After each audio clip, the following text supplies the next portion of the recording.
Shutter भाडामा लिएर चलाइरहेको छ। परिवारसँग पनि नजिक हुने हुने भयो र यही पाइने चाहिँ यो काठहरू बेतहरूबाट बनाउन सकिने हुनाले चाहिँ यहाँ राम्रो हुन्छ। मधुवन वडा 1 का जितबहादुर खड्का लामो समय विदेशमा बस्नुभयो। आफूसँग सिप हुँदाहुँदै परिवारबाट टाढा बस्नुभन्दा स्थानीय बेत तथा बाँसबाट सामग्री बनाउने व्यवसाय सुरु गरेको खड्का बताउनुहुन्छ। उहाँको यो व्यवसाय मधुवन नगरपालिका 1 डल्ला होमस्टे यो दृश्यमा देखिएको चोक नजिकै छ। डल्ला होमस्टे गाउँको यो चोकको नजिकै छ। काम त मैले धेरै पहिला सिकेको छ र लगभग 57 सालतिर हो।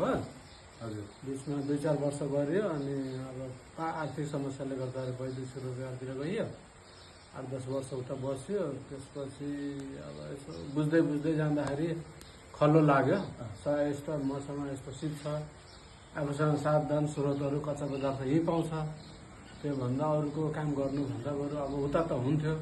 त्योभन्दा 50% कम भए पनि फ्यामिलीसँग बस्न पाइयो र आफ्नो पहिचान पनि बेग्लै हुने भयो। अहिले अब मान्छेहरूले हेर्ने दृष्टिकोण पनि अलिकति बेग्लै हुन्छ। आफै लिन आउनुपर्ने हुन्छ। अब नजिक त म आफै डेलिभर गरिदिन्छु। ठाकुरद्वारादेखि ओह्रालीसम्मको एरियासम्म। बाहिर छ भने अब उहाँहरूकै जिम्मामा उहाँहरू आफै आउनु पर्यो होइन? आउनु पर्यो या गाडीमा पठाइदिन पनि सकिन्छ। अब पठाइदिन सकिन्छ। पैसा पठाइदिनु भयो भने हाम्रो खड्का बेत बाँस फर्निचर उद्योगमा सम्पर्क गरी हजुरहरूले पनि स्थानीय सामग्री प्रवर्धनमा सहयोग गर्न सक्नुहुन्छ। जसका लागि सम्पर्क नम्बर 9860090006 रहेको छ।